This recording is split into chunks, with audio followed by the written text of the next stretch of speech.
안녕하세요. 사연 읽어주는 남녀입니다. 오늘도 와주셔서 감사드리며 그럼 오늘의 사연 바로 소개해드리겠습니다.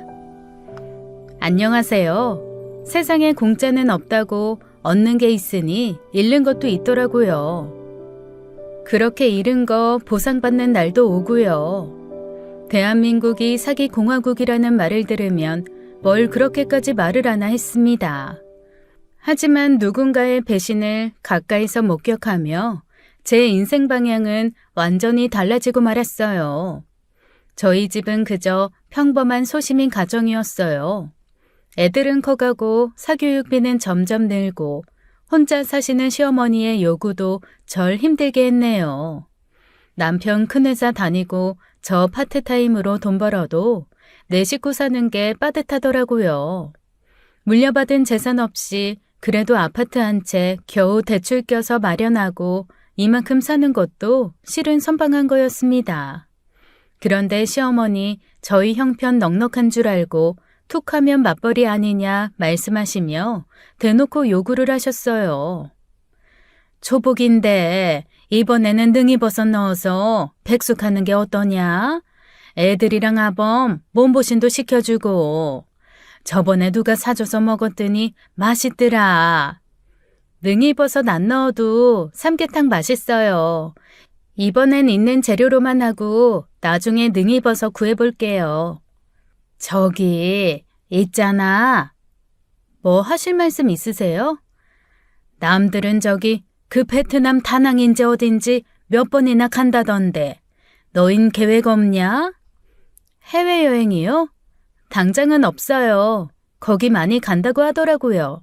가면 한국 사람들 바글바글 하다고. 그래. 너도 아는구나.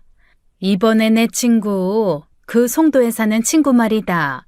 생일 기념으로 아들, 딸, 손자, 손녀 다 해서 거길 다녀왔는데 그렇게 좋았다고 자랑을 하질 않니?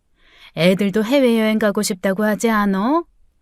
애들은 뭐 2년 전에 친정 있는 괌에 다녀왔잖아요. 그건 그거고 우리도 거기 한번 가보자. 친목계 개원들 다 한 번씩 베트남 가봤다고 말을 못하는데 나만 꿀먹은 벙어리처럼 있을라니 좀 그렇더라. 아범이랑 얘기해보고. 알았지? 갑자기요? 우리 어머님 성격 활달하셔서 친구분들 많으셨는데 문제는 남들 하는 건 다 해봐야 하는 분이었어요. 세탁기도 일반형 잘 돌아가는데 드럼 쓰고 싶다. 요새 문지방 있는 집이 어디 있냐. 걸려서 넘어지니까 인테리어를 다시 해달라. 요구사항도 그때그때 다채로웠죠. 이번에는 베트남으로 여행을 가자고 갑자기 그러시는 거였어요. 계획 없이 턱턱 떠날 만큼 여유 있는 상황도 아니어서 남편에게 투덜댈 수밖에 없었습니다. 우리가 뭐 요술램프도 아니고 어머님이 뭐 해놔라 하시면 척척 내놔야 돼? 허리띠 졸라매도 어려운 판에. 우리 어머니 왜 그러시지? 무슨 베트남 여행이야 갑자기.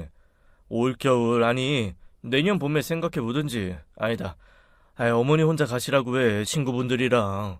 우리 네 식구랑 어머니까지 하면 돈이 얼마야.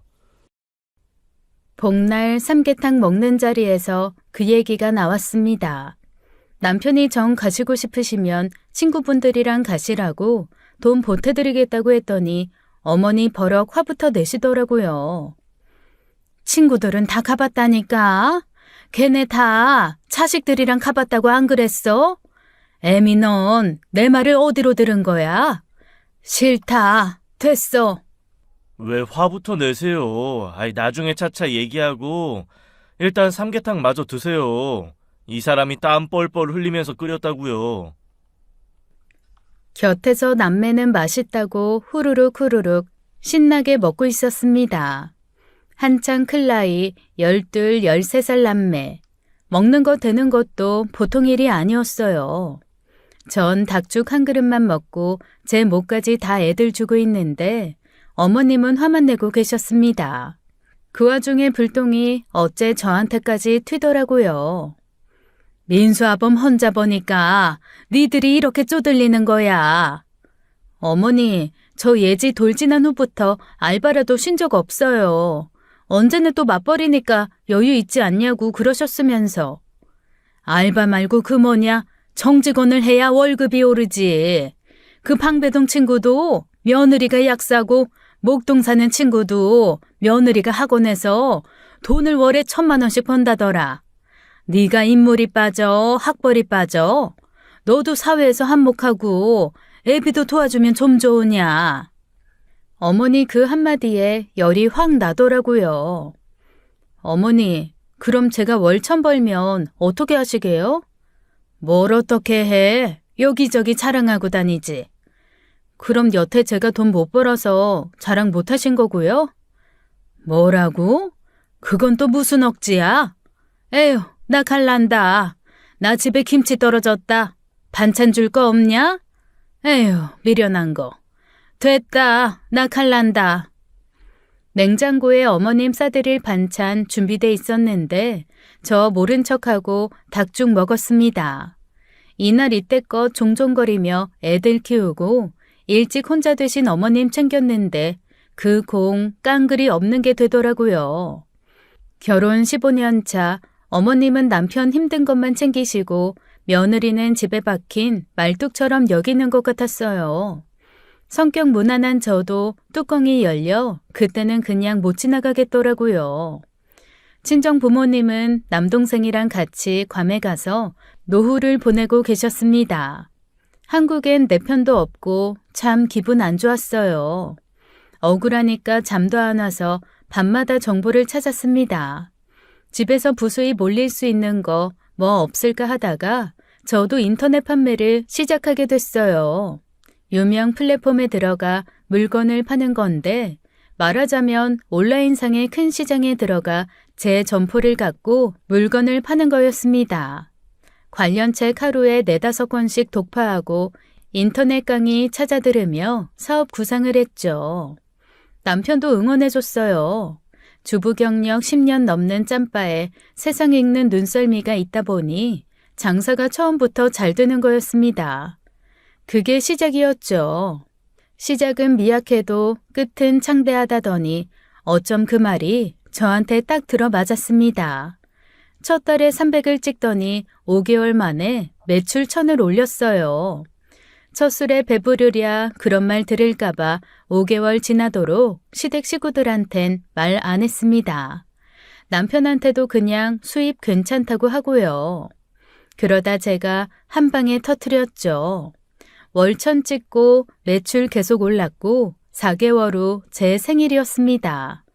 전 가고 싶었던 뷔페로 예약을 잡았어요. 남편이 어머니 모셔왔고 전 애들이랑 먼저 앉아 있었죠. 어머님 워낙 다니시는 곳이 많아서 여기 뷔페 어떤 곳인지 잘 알고 있었습니다. 여기 돈이 얼만데 어멈 생일한다고 예약을 했어. 그럴 돈 있으면 나 여행이나 보내주지. 아범아, 네가 큰 돈 쓰는구나. 어머니, 잘 들으세요. 며느리가 자기가 쏘겠대요. 여기 내 돈은 한 푼도 안 들어갔어. 아이, 뭘 알고나 그러세요. 남편이 그러자 시어머니 더 인상을 쓰셨어요. 왜 아껴 쓰지 않냐고 씀씀이 해퍼서 어떡하냐는 거였죠. 남편은 옆에서 실실 웃기만 했어요. 제 수입 남편은 이미 알고 있었거든요. 그 사람 케이크 꺼내놓고 초에 불 붙이며 싱글벙글 하고 있었습니다. 어머니, 마음 푹 놓고 드세요. 어머님 친구분들이 며느리 자랑한다고 하셨죠? 직업 좋고 돈 잘 번다고요. 이제 어머님도 하셔도 돼요. 저 사업으로 월 1,000만 원 찍은 지 몇 개월 됐어요. 그러니까 여기 음식 많이 드세요. 돈 걱정하지 마시고요. 어머님 너무 놀라셔서 말을 못 하시더라고요. 저만 한참 보시더니 다시 부르셨습니다. 월 1,000? 1,000원 아니고 1,000만 원? 애비야, 얘가 지금 무슨 얘기를 하는 거냐? 뭘 그렇게 놀라세요. 어쩌다 그런 거 아니고 사업 계속 잘 돼서 눈코 뜰 새 없이 바빠요. 놀라셨죠? 하긴 나도 놀랐으니까. 여보, 생일 축하해. 어머니는 너무 놀라셨는지 한동안 말씀도 없으셨어요. 어머니, 케이크는 나중에 드시고 맛있는 거 가져다 드세요. 얘들아, 많이 먹어. 여기 맛있는 거 엄청 많아. 그때까지도 어머니 어떻게 해야 할지 모르시는 눈치였어요.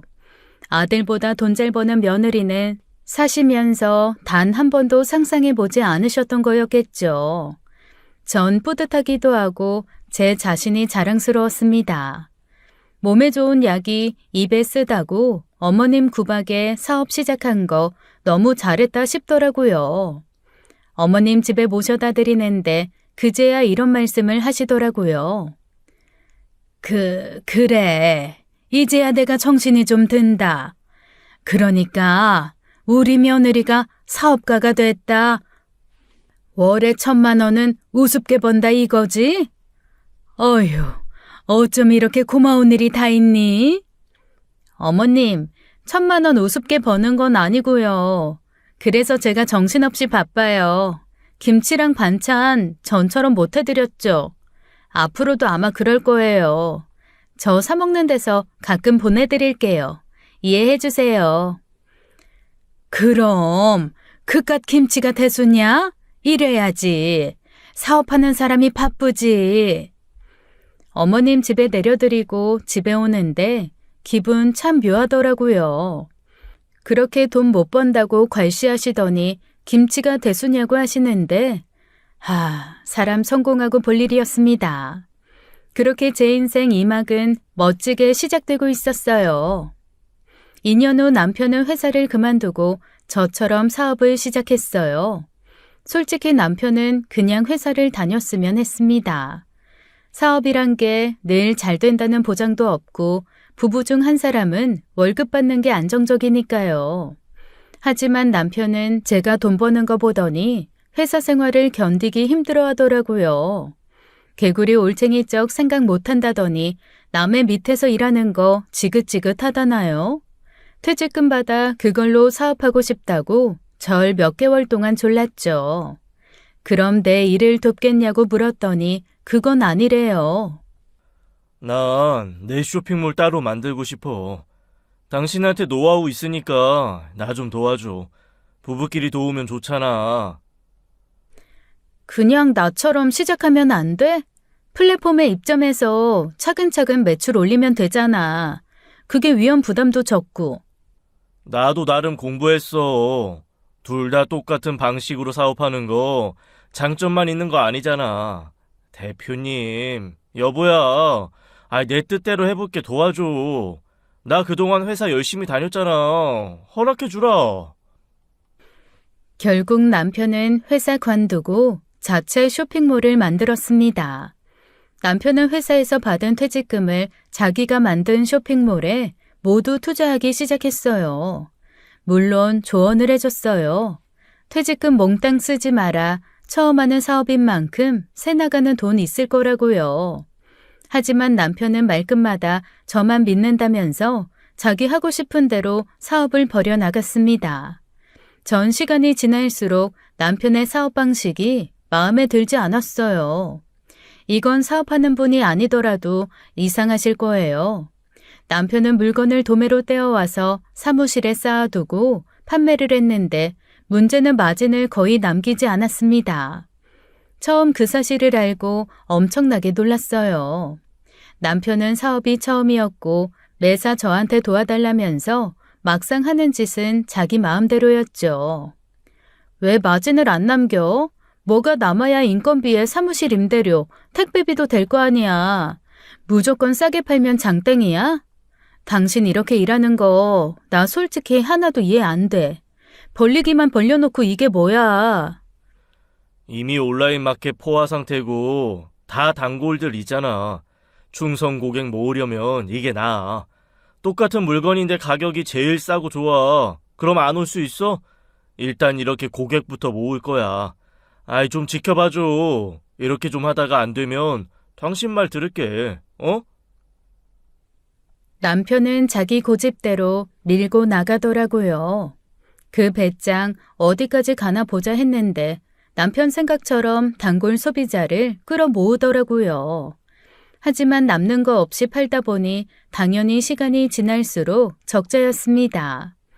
번 돈으로 임대료니 택배비니 쓰고 남는 돈이 있어야 하는데 그렇게 되지가 않았어요. 결국 퇴직금 남은 것까지 까먹으며 남편은 이해할 수 없는 방식으로 쇼핑몰을 운영해 나갔습니다. 사업으로 빚을 지는 건 남편 방식에 있어서는 당연한 거였어요. 일단 지금은 손해봐도 나중에 메우자 그런 마인드였죠. 하지만 남들은 그 사정을 자세히 몰랐습니다. 시어머니 시동생 내외도 우리 부부 떼돈 버는 줄만 알았어요. 전 아무 말도 안 하고 있었고 남편은 시댁 식구들한테 걱정 말라고 잘하고 있다고만 했죠. 시어머니 너무 좋아하셨습니다. 우리 아들이 마누라 그늘 밑에서 기도 못 펴고 살면 어쩌나 했는데 아이고 이렇게 기특할 수가 있어. 기를 못 펴다니. 난 그런 적 없어요. 이 사람이 남편 무시할 사람인가? 암튼 우리 집은 걱정을 마시라 이거예요.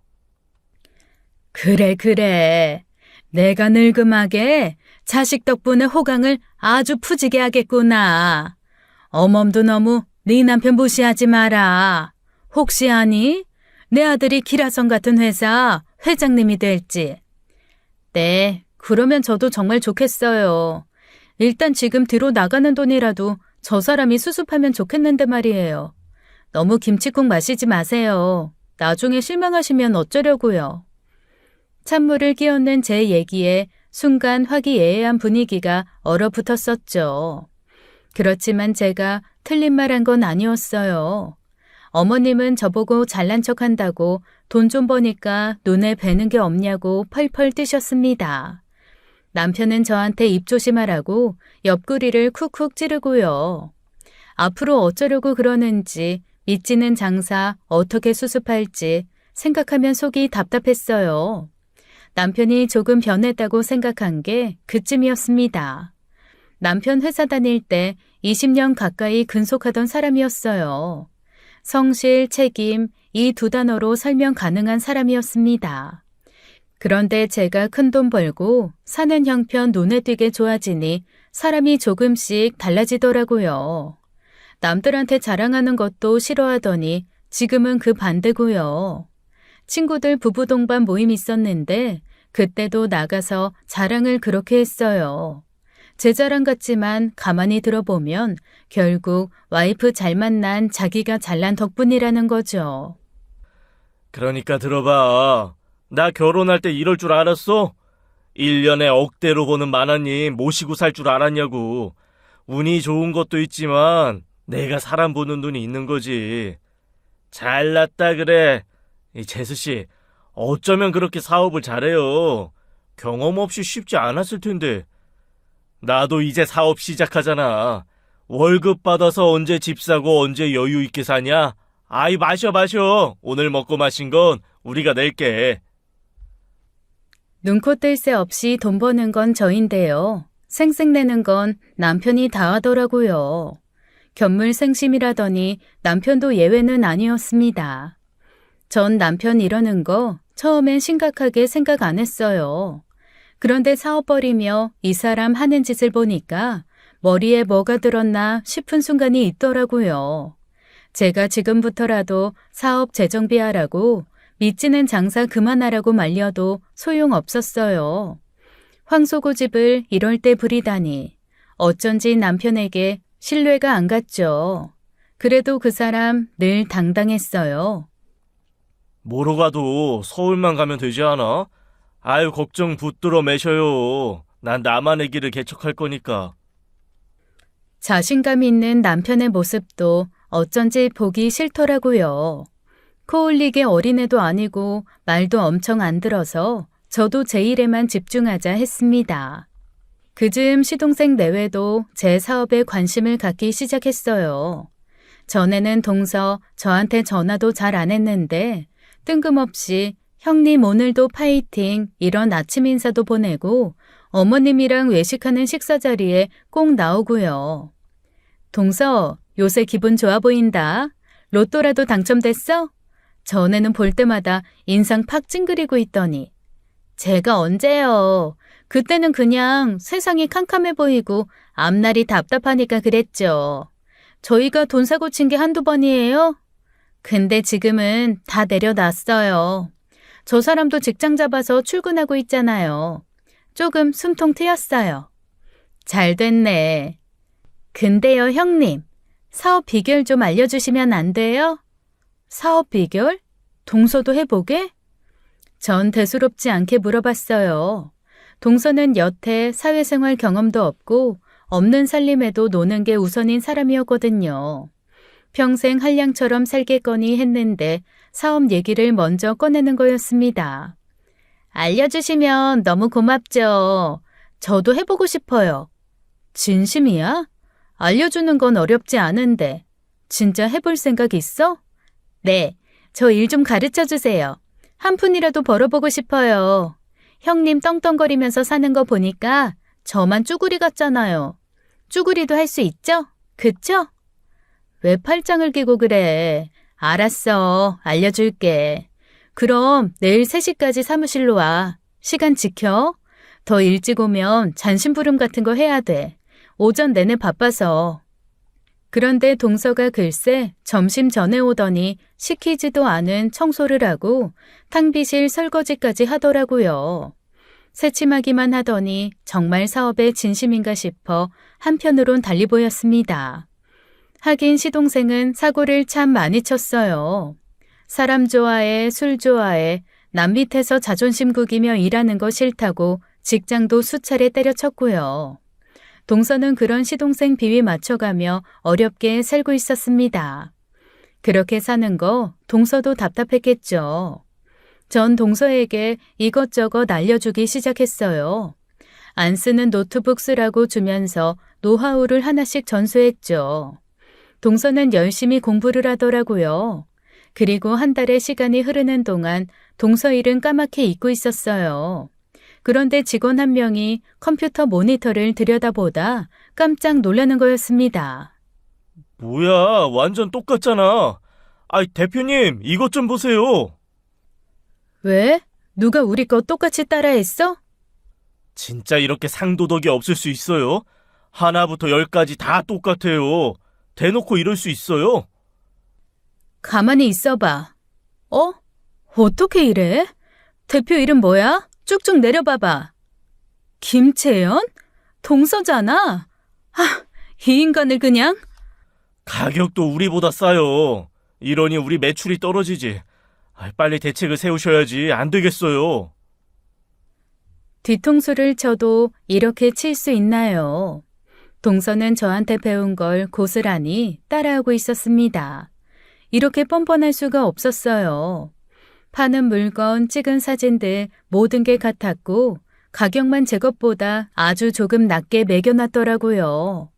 사업 배워가랬지 누가 뺏어가랬나요? 동서가 그렇게 해놓은 바람에 제 고개까지 줄었던 거였습니다. 전 분노했고 참지 않기로 했어요. 당장 동선에 불러 따졌죠. 근데 이 사람들 반응이 아주 어이가 없더라고요. 너무 뭐라고 하지 말아요, 형수. 우리도 살려고 그런 거니까. 해도 적당히 따라했어야죠. 난 정말 이럴 줄 모르고 내 고개까지 강탈해 가는 게 어디 있어요? 강탈이라뇨? 저희가 같은 물건 더 손해보고 파는데요, 뭐. 어떻게 똑같은 아이템을 사진도 판에 박은 것처럼 똑같이 해서 팔아. 남한테도 그런 짓은 안 하겠다. 말이 심하네, 형수. 우리도 먹고 살려 그런 건데. 화풀이까지 받아줬으니 이제 됐죠? 정말 가족끼리 적당히 좀 해요, 좀. 이젠 우리도 우리 마음대로 할 겁니다. 동선회 때문에 공든 탑이 와르르 무너지는데 화병이 다 나겠더라고요. 하지만 이대로 쓰러질 제가 아니었어요. 동서가 빼앗아간 제 아이템 슬슬 하향세였습니다. 그리고 전 고민 끝에 새로운 아이템을 붙잡았어요. 새로운 아이템 발굴했고 과감하게 뛰어들었죠. 물론 동서네에는 한마디도 안 했어요. 어차피 말해봤자 배신만 당할 게 뻔했으니까요. 도리도 모르는 사람 도와줄 필요 없잖아요. 아니나 다를까 몇 개월 뒤 동서가 앓는 소리를 하며 전화를 해왔습니다. 형님, 요새 좀 어떠세요? 장사 잘 되세요? 왜 그런 걸 물어? 나 망하라고 고사 지내던 사람 아닌가? 무슨 말씀을 또 그렇게 섭하게 하세요. 무섭게. 무서워? 눈 뜨고 코 베인 사람이 뭐가 무서워? 착한 사람, 코 베어간 사람이 진짜 무서운 거지. 형님은 무슨 말을 못하게 해. 눈치를 보니 동서는 끝물인 아이템만 붙잡고 끙끙대고 있었어요. 유행에 한참 늦은 바람에 빚만 지고 있었죠. 초반에 장사 좀 된다고 물건을 잔뜩 사놨는데 그걸 판매도 못하고 껴안고만 있었어요. 결국 동서 사업은 크게 기울었고요. 시간이 지날수록 빚은 눈덩이처럼 불고 둘이 어쩌지 못하니까 시동생도 슬금슬금 저한테 연락을 해오더라고요. 형수님, 저희 좀 도와주세요. 아주 죽겠어요. 내가 왜요? 다 알아서 한다면서요. 형수님 잘못했어요. 우리 한 번만 도와주세요. 형수님 아니면 우리 망해요. 부부가 쌍으로 도와달라고 하루가 멀다 하고 연락을 해오더니 급기야 사무실까지 찾아와 애걸복걸 하더라고요. 어머, 왜 이래들. 일어나요. 누가 보면 내가 되게 못된 사람인 줄 알겠네. 못되긴요. 천사 같은 형님. 우리가 잘못했어요. 초반에 장사 조금 잘 된다고 까불었던 거 인정할게요. 그러니까 마음 푸시고 저희 좀 도와주세요.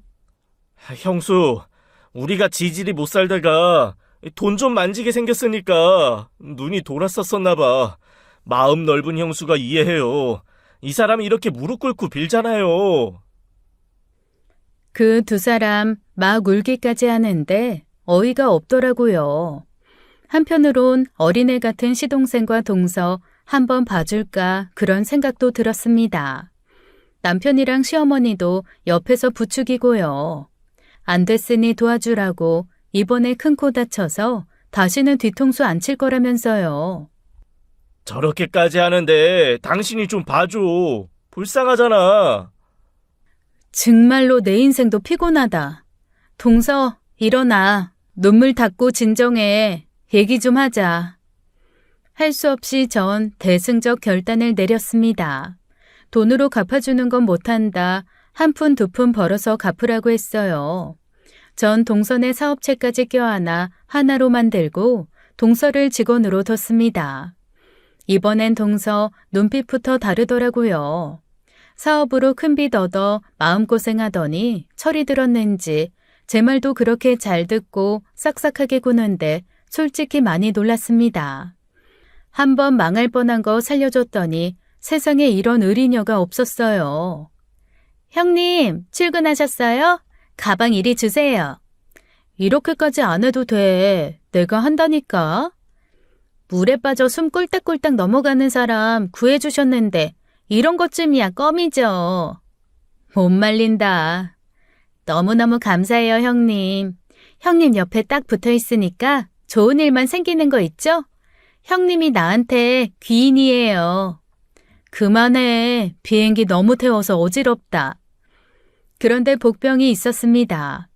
시동생은 저랑 일하는 거 별로 안 좋아하더라고요. 같이 출근했는데 사무실에 있는 건 동서고 시동생은 코빼기도 안 보였죠. 형수, 나는 형이랑 일하는 게 맞겠어요. 왜요? 제대로 일해보지도 못했는데. 그냥 좀 불편하기도 하고 형이 마침 같이 일하자고 하더라고요. 뭐 혼자보다는 둘이 낫지 않겠냐고. 무슨 꿍꿍이인가 싶었습니다. 그때까지도 남편은 제가 말리는 방식으로 믿지는 장사하고 있었고 퇴직금은 다 날려먹은 지 오래였죠. 솔직히 전 남편 폐업이 임박했다고 생각했어요. 동서는 불안해하더라고요. 저는 이를 투명하게 똑부러지게 하는데 남편은 그때그때 주먹구구식으로 하니까 동서 눈에도 어설프게 보였었나 봐요. 동서도 시동생 말려보고 그럴 거면 차라리 취직하라고 했지만 부득불 형이랑 같이 사업한다고 그러더래요. 우리 시어머니 며느리들한테 냉랭하셨어요. 아들 안 챙긴다고요. 처음에 저 월 1,000만 원 벌 때는 김치가 뭐 대수냐고 신경 쓰지 말라고 하시더니 동서랑 제가 동업하며 잘 나가니까 한 번씩 김치 담가와라, 곰국 고아와라 하시더라고요. 그거 해서 가면 당신 드시는 거 아니고 아들들 불러 밥해 먹이셨습니다. 동서랑 저 그거 다 알면서도 모른 척 했어요. 집안의 평화는 돈으로 어느 정도 유지되더라고요. 어머님 댁에 도우미도 보내드리고 생신이나 명절 때는 옷 사드리고 여행도 보내드렸죠. 그러니 대놓고는 말 못하시고 바쁜 며느리들, 외조해야 할 처지에 놓인 아들들만 그렇게 챙기셨습니다. 하지만 시간이 지날수록 남편의 사업은 저희와는 정반대였어요. 수입이 없어 생활비도 못 내는 남편은 그때쯤 저와 대화도 없었어요. 퇴직금 날려먹고 빚을 지고 있는 건 확실했습니다. 집에 들어가는 돈 1원을 안 내더라고요. 전 조만간 결론이 날 거라 생각했어요. 폐업한다고 말해주길 기다리고 있는데 아니나 다를까 남편이 털어놓더라고요. 자기야, 얘기 좀 해. 나 사업 접을란다. 버틸 만큼 버텼고 더는 안 할래. 동생도 내보냈어. 자기도 이제 신경 쓰지 마. 남 좀 쉬려고. 이해하지? 그래, 예상했어. 지금 재정 상태 어떤지 나한테 말해줘. 빚이 얼마고 어느 정도 손해봤는지 내가 알아야지. 각자 사업한 건데 그것까지 너한테 다 오픈해야 하냐? 남편은 싫은 내색을 하더라고요. 좀 의외였습니다. 저는 남편이 망한 사업 정리해달라거나 일으켜달라고 할 줄 알았는데 이 사람 무슨 도인이 된 것처럼 초연하더라고요. 일단 알았다고 그 얘긴 천천히 하자고 했죠. 시어머니는 그저 자식들 안 됐다고 눈물바람이셨어요. 얼마나 상심이 크겠냐. 애비 보약한제 지어 먹여라. 사내가 사업에 한번 실패할 수도 있지. 안 그러냐? 너도 너무 구박 말어. 잘해보려다가 그렇게 된 거 아니냐. 제가 무슨 구박을 해요. 오히려 제가 애비 눈치 보는데요. 걱정 마세요. 그리고 애비 나이가 몇 살인데 어머니 그렇게 전전긍긍하세요. 자식은 60, 70이 먹어도 자식이야. 구순된 어미가 칠순된 아들 차조심하라고 잔소리하는 게 어미 마음이라고. 너도 자식 키우면서 그렇게 냉정하냐? 제가 사업 시작한 이후 어머닌 저한테 냉정하다, 차갑다, 독하다 소리까지 하셨어요. 어느 정도는 맞는 말이었습니다. 저 사업 유지하면서 성격이 좀 변하기도 했거든요. 어설프게 결정 못하고 우물쭈물하면 그게 다 돈으로 손해로 이어지니 그렇게 되죠. 전 남편에게 용돈을 좀 넉넉하게 줬습니다. 그동안 스트레스 받고 힘들었으니까 마음 편히 좀 쉬라고요. 사업 잘 돼서 바빠서 힘든 건 그나마 낫잖아요. 신바람도 나고요. 하지만 매일같이 팔이 날리고 돈 걱정하는 게 얼마나 피말리는 일인가요. 벌려놓은 일 폐업 결정하기까지도 수많은 고민과 눈물이 있었을 테고요. 저한테 자존심도 상했을 거라고 생각했습니다. 무슨 돈을 주고 그래. 이걸로 나가서 깎아 사 먹으라고? 그거 적은 돈 아니잖아. 왜? 모자라? 됐어. 난 필요 없어. 자기 사업으로 속 썩다가 해탈했어? 돈이고 뭐고 다 관심 없다는 말투다. 사업 접은 거 안 아쉬워? 그렇게 공들이고 붙잡고 있더니 기분도 더 좋아 보이고 내가 잘못 봤나? 후련해서 그래. 아이고, 알턴이 쏙 빠진 기분이다. 신경 쓰지 마. 난 나대로 잘 지낼 거니까. 최 사장님은 본인 일이나 잘 하셔요. 어쩐지 오히려 신나 보이는 남편 모습에 좀 이상하다는 생각은 들었지만 깊게 생각 안 했어요. 적성에 안 맞는 사업 때문에 골병 들다가 그거 다 해방되니 좋은가 보다 그렇게 여겼죠. 남편은 여행을 다녀오더니 아주 신선 노름을 하더라고요. 늘어지게 자고 일어나 아침 겸 점심 먹고 제 차 타고 골프 연습장에 가는 게 일이었습니다. 저녁 때는 누굴 만난다고 늦게 들어오기 일쑤였고요. 퇴근해서 남편 보면 술 냄새는 안 나는데 좀 이상한 기분이 들었어요. 뭐하고 다니는지 확실하지가 않더라고요. 동서한테도 물었습니다. 시동생 뭐하고 지내냐고요. 동서도 뜻밖의 얘기를 하더라고요. 아주 신났어요. 전 같았으면 망했다고 술만 마셨을 텐데 꼭 방학 맞은 학생처럼 신나서 돌아다녀요. 저한테 잔소리도 없고요. 보름쯤 지났을까요? 전 엄청난 배신감에 세상이 뒤집혀 버렸습니다. 이거 꿈 아니지? 나 모르게 이런 짓을 해? 어떡해, 일을 이렇게까지 버려. 남편과 시동생은 사기죄 명목으로 고소 고발을 당한 상태였어요. 그걸 우연히 제가 알게 된 상황이었고요. 처음엔 뭔가 잘못됐을 거라 생각했습니다. 하지만 고소 고발이 한두 건이 아니었고 진상 파악이 필요했어요. 그리고 밝혀진 진실에 경악을 금치 못했습니다. 남편과 시동생은 폐업 전에 큰 사건을 저질렀더라고요. 그 둘은 쇼핑몰에 저가 상품을 믿고 구매하는 소비자들을 이용해 사기를 크게 쳤습니다. 아주 의도적으로 기만을 한 거였죠. 내내 물건을 싸게 팔고 믿지는 장사를 한 것은 큰 한탕을 위한 밑밥이었고요. 물건을 전에 없이 싸게 판다고 홍보해 소비자들을 끌어모았고 물건 대금을 받은 후 그걸 자기가 꿀꺽 먹어버리고 물건 배송을 하지 않은 거였어요. 그 후 폐업해버리고요. 정말 상도라고는 찾아볼 수 없는 행각이었죠. 사기친 것도 기가 막힌데 억장이 무너지는 건 남편의 반응이었습니다. 고소? 당해주지 뭐. 아이고 귀찮다. 기부했다 생각하면 되지. 시끄럽게 왜들 그러나 몰라. 당신 미쳤어? 그게 지금 할 말이야? 그 돈 어쨌어? 그 큰 돈을 어디다 두고 이렇게 막 나가겠다는 건데 이게 얼마나 큰 사기인 줄 몰라? 당신 쇼핑몰 고객들을 그렇게 기만해도 되는 거냐고. 어디다 두긴 하나도 없어. 갚을 돈도 없고 먹고 죽을 돈도 없어. 됐냐?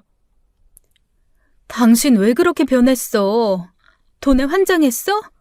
남의 눈에 피눈물 쏟게 하고 그 더러운 돈 다 어쩌게? 미쳤어? 돈에 눈이 돌았니? 빨리 그 돈 내놔. 나한테라도 내놓으라고. 아 싫어. 죽이 되든 밥이 되든 신경 꺼.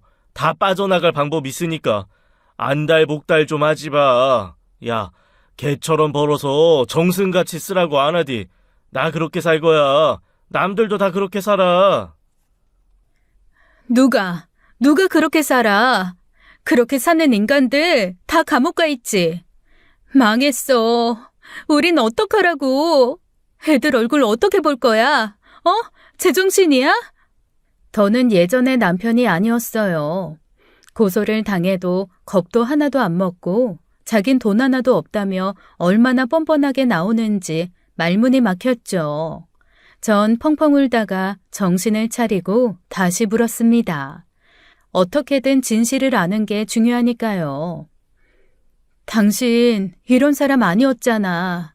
그 많은 사람들 돈 그냥 먹어놓고 정말 아무렇지도 않아? 나한테라도 실토해. 그 돈 어딨어. 지금이라도 돌려주자.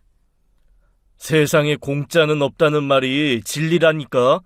그동안 나 통해서 물건 싸게 샀으면 됐지. 그 돈 없어서 그 사람들이 죽냐?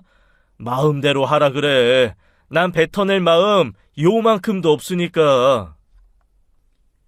그럼 이대로 범죄자 되겠다는 거야? 사람이 왜 이렇게 저질이 됐어? 잠깐 저질되고 오래 부자 되기로 했다 어쩔래. 그러니까 그냥 냅둬.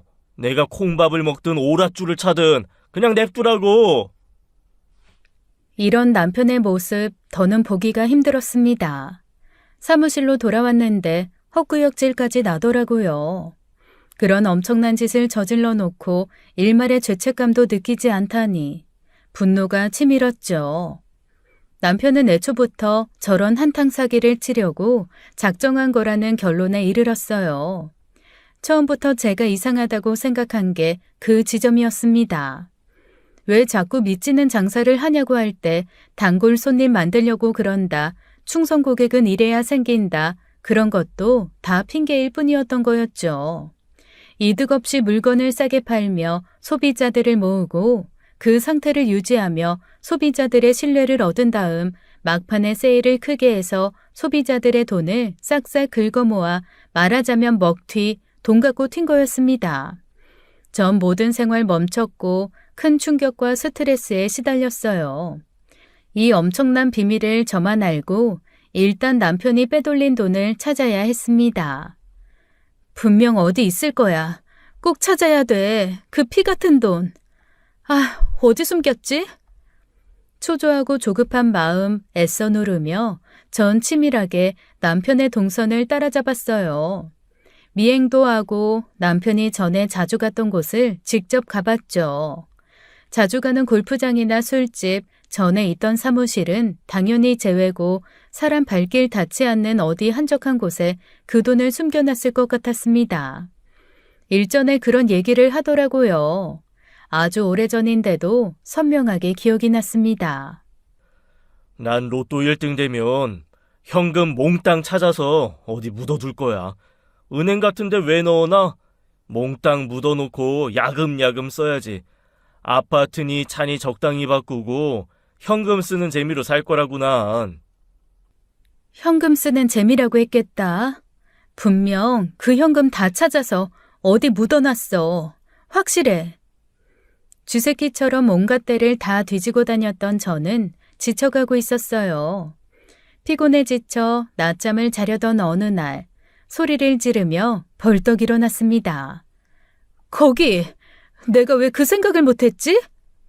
당장 차를 몰고 그곳을 향했어요.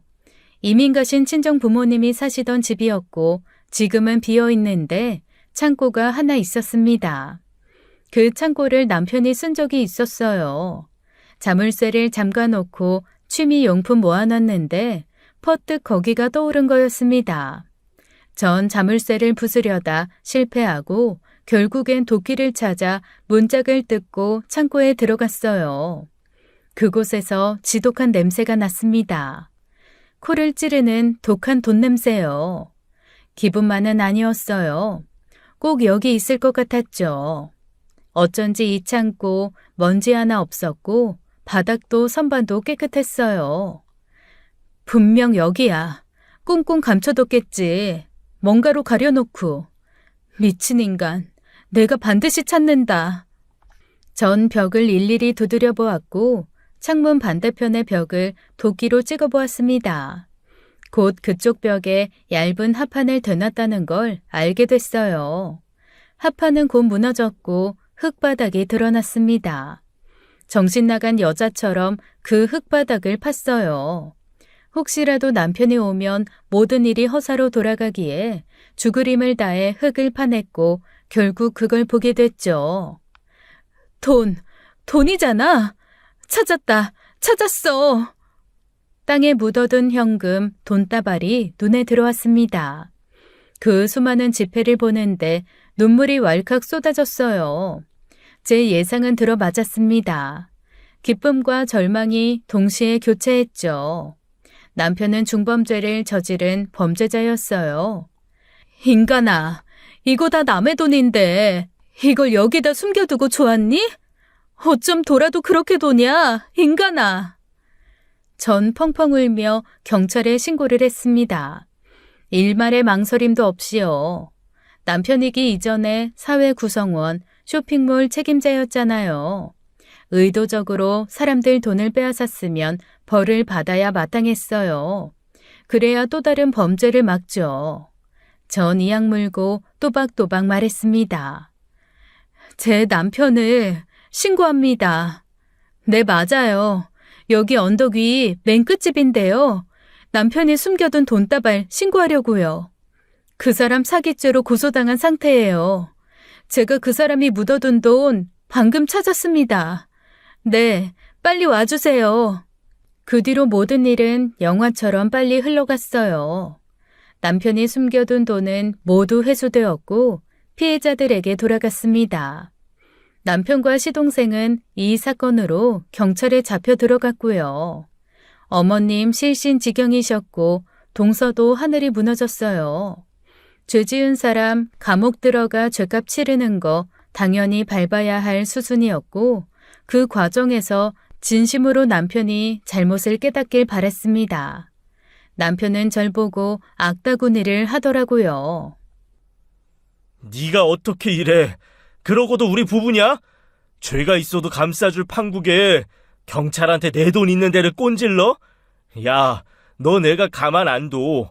감옥에서 나오자마자 너부터 결판 낸다. 복수할 거라고.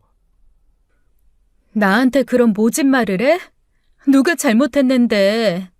그 많은 사람들 돈을 꿀꺽해놓고 잘 살기를 바라니? 복수고 자시고 하나도 겁 안 나. 내가 진짜 겁나는 게 뭔 줄 알아? 당신이 끝까지 잘못한 게 뭔지 모르는 거야. 제발 우리 애들한테 부끄러운 아빠 되지 마. 그게 내 소원이야. 하나밖에 없는 서방 감옥 신세 지게 하고 넌 잘 될 것 같아? 그래, 난 걱정하지 마. 사람이 양심적으로 돈 벌 생각을 했어야지. 진심으로 반성이나 해. 분리수거도 안 되는 인간아. 남편과 시동생은 둘 다 징역 3년형을 선고받았어요. 의도가 불순하고 계획적이었기 때문에 실형을 선고받을 수밖에 없었습니다. 어머님과 동서는 예고 없는 날벼락에 정신을 못 차렸어요. 어머님은 자식 농사 다 망쳤다고 매일같이 우셨고 자식들 곁에 가겠다고 교도소 근처에 방을 구해달라 하셨습니다. 그건 무리여서 전 어머님 쪽 고향 어르신께 연락을 드렸어요. 사정이 나빠졌다고 전하고 어머님 지내실 곳 없을지 수소문해서 거기 모셔다 드렸습니다. 실은 염려됐던 것이 어머님 하소연을 아이들이 들을까봐 그게 많이 걱정됐어요. 감옥행 예정된 남편한텐 다시 없을 악처처럼 굴었지만 그리고 사기당한 피해자를 생각하면 이게 옳았지만 개인적으로 힘든 건 어쩔 수가 없었습니다. 남편이 교도소에 가 있는 동안 아이들은 한동안 아빠를 볼 수 없게 됐어요. 전 무척 고민이 됐습니다. 교복 입고 학교 다니는 아이들 예민한 사춘기인데 아빠 사기쳐서 감옥 간 것 알고 충격받으면 어떡하나 불안하기만 했죠. 가급적 애들 아빠 얘긴 안 하려고 노력을 했습니다. 그런데 어느 날 아들이 먼저 얘기를 꺼내더라고요. 엄마, 요새 왜 아빠 안 보여? 아빠 어디 여행 갔어?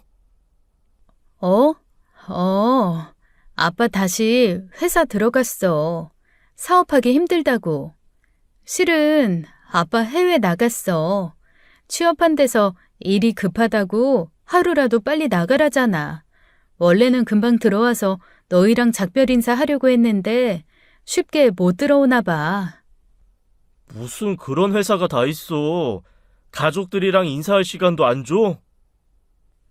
워낙 시일이 촉박한 공사라 아빠가 빨리 들어가 봐야 했대.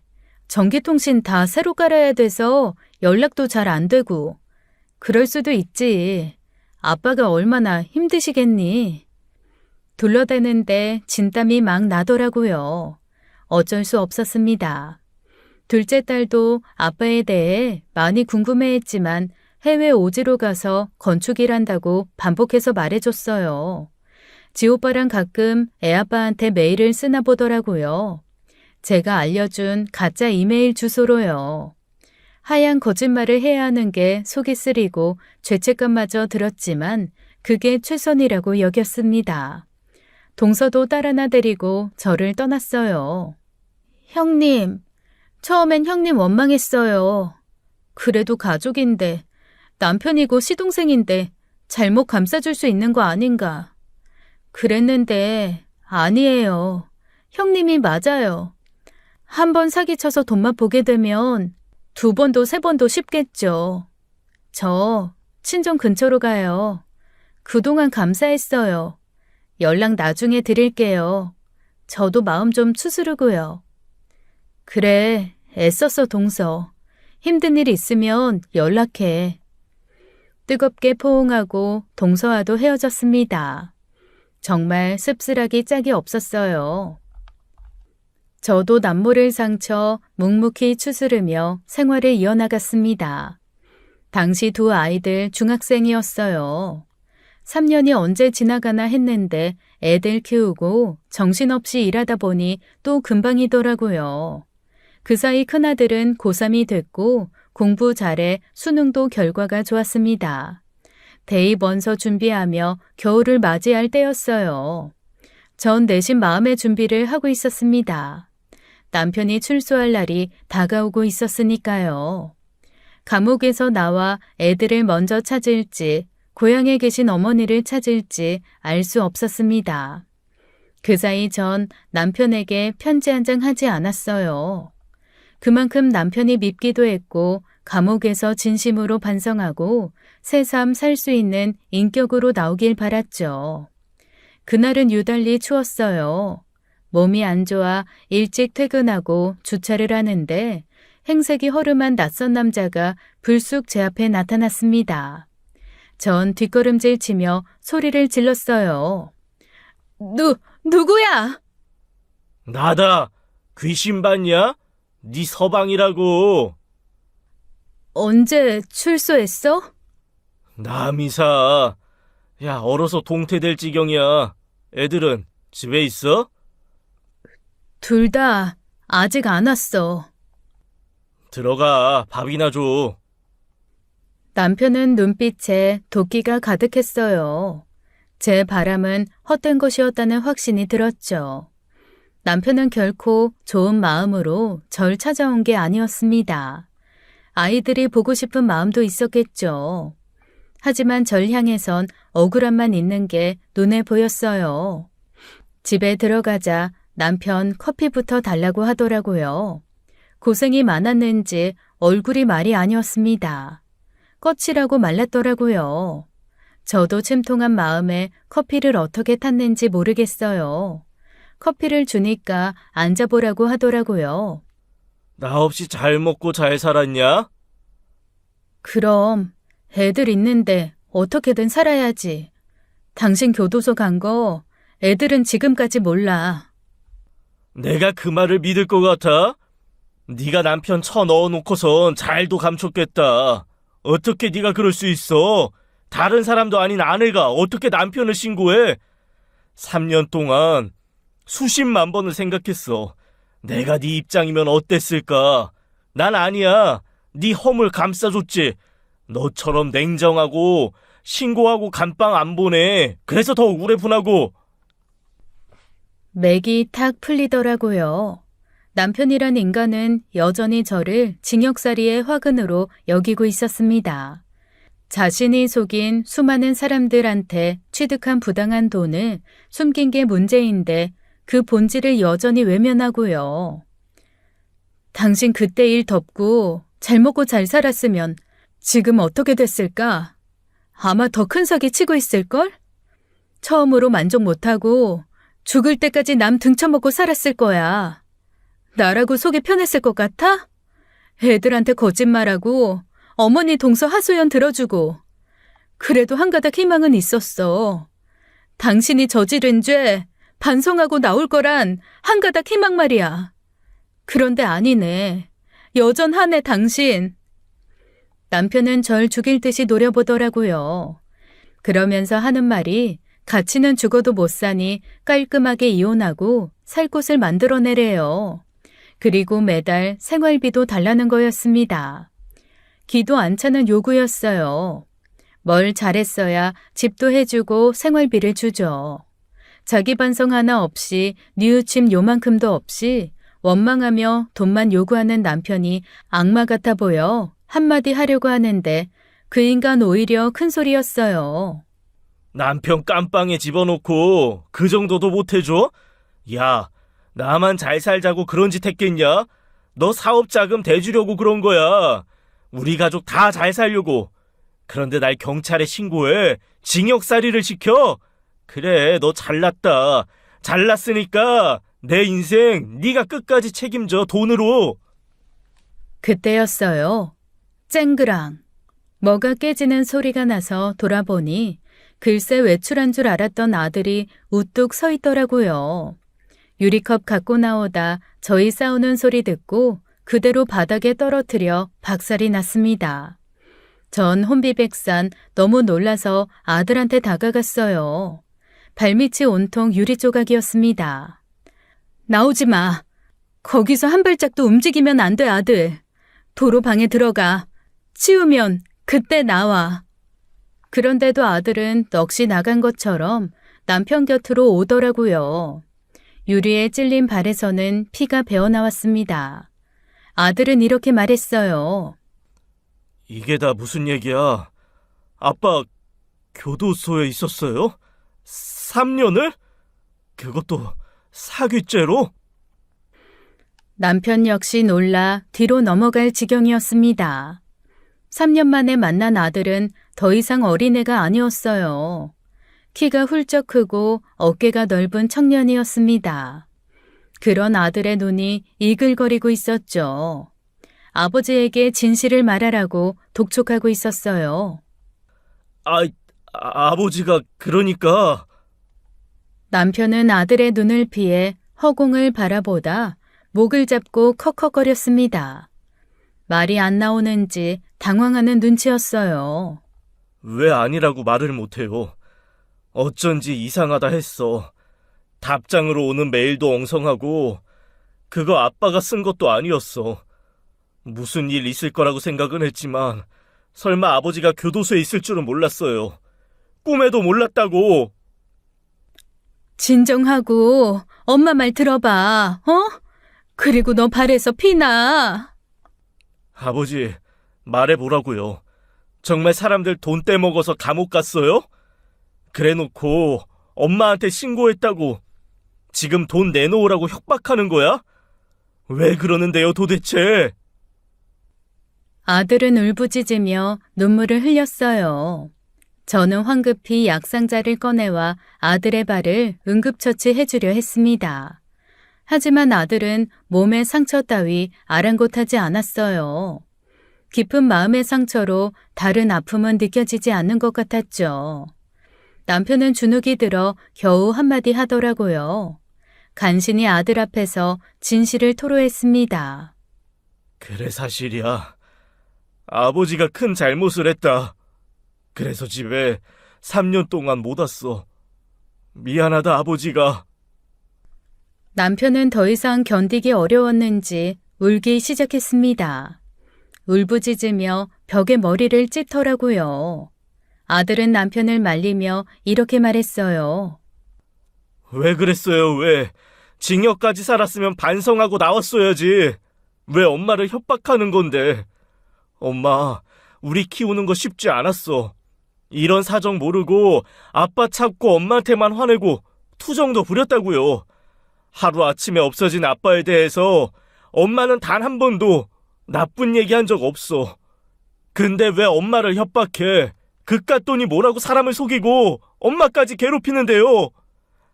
아버지가 잘못했다. 정말 잘못했어. 남편은 아들의 호소에 큰 절망감을 느꼈는지 그 자리에 주저앉았습니다. 남편은 자식 사랑만큼은 남들 못지 않았어요. 특히 큰아들은 신생아 때부터 참 많이 예뻐했었죠. 아들은 눈물을 그치지 못했습니다. 오랫동안 보지 못한 아버지에 대한 그리움은 묻어둔 채 이 충격적인 상황을 이해하는 게 우선이 돼버렸죠. 저도 울며 아들의 발을 응급처치해줬습니다. 병원에 당장 가야 할 것 같아 아들을 설득했어요. 병원 가자. 너 발 이대로 두면 안 돼. 유리 조각이 얼마나 위험한데. 아버지, 여기서 나가주세요.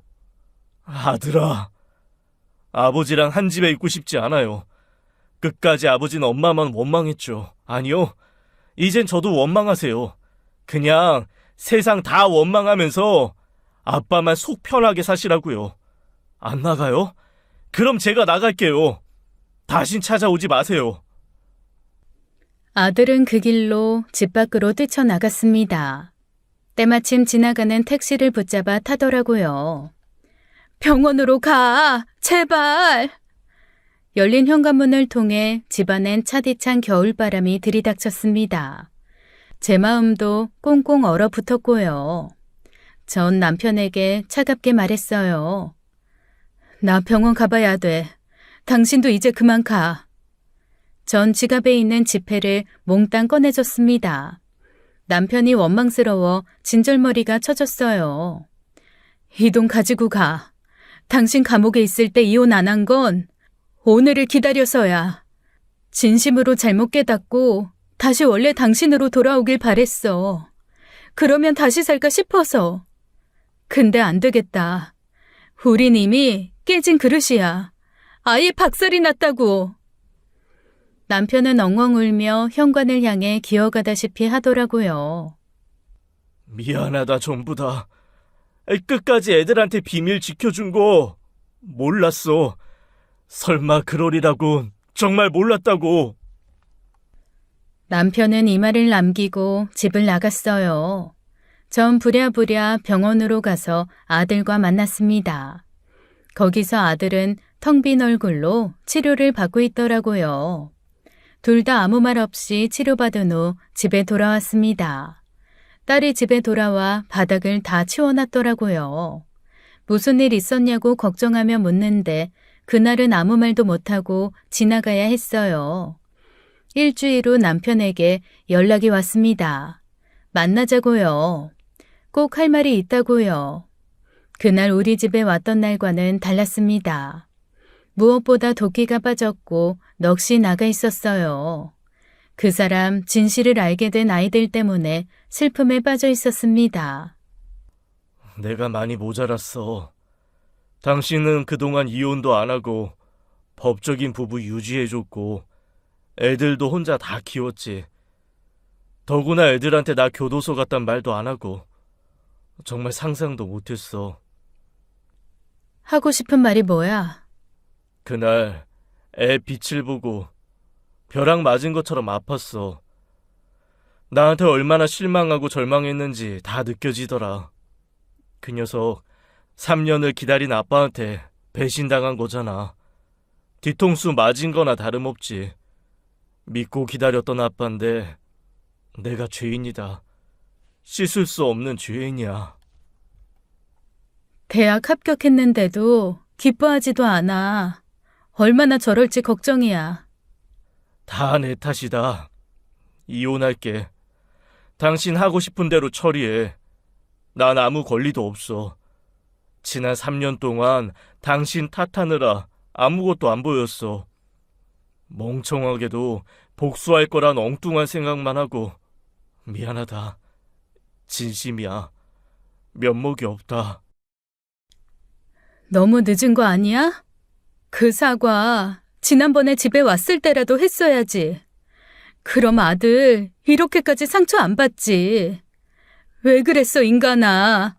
왜 꼭 끝을 봐야 깨닫는 건데? 우리 아들 어떡할 거야? 전처럼 웃지도 말하지도 않는 애를 어떡할 거냐고. 전 통곡을 했습니다. 남편의 후회와 자책은 너무 늦어버렸네요. 남편은 저한테 그랬어요. 이제야 알겠다고요. 자신이 얼마나 큰 잘못을 저질렀는지 깨달았다고 오열했습니다. 믿음, 신뢰를 깨는 걸 너무 쉽게 생각해 사기도 대수롭지 않게 여기고 제가 모질다고만 생각했대요. 그런데 아들을 보니까 알겠더래요. 제가 뭘 위해 그렇게 했는지를요. 감옥 가지 않았으면 나 지금도 사기치고 있었을 거야. 더한 짓도 했을 거라고. 당신 마음 알지도 못하고 끝까지 당신은 원망만 했어. 3년을 당신한테 복수할 생각만 했던 난 모조리 바보 천치. 그보다 더한 말도 부족해. 앞으로 다시는 나타나지 않을게. 속지 않은 마음으로 살게. 그러니 애들 끝까지 잘 부탁해. 미안하다. 정말 미안해. 남편은 제 앞에 무릎을 꿇으며 눈물의 사죄를 하더라고요. 회한의 감정이 밀어닥쳤습니다.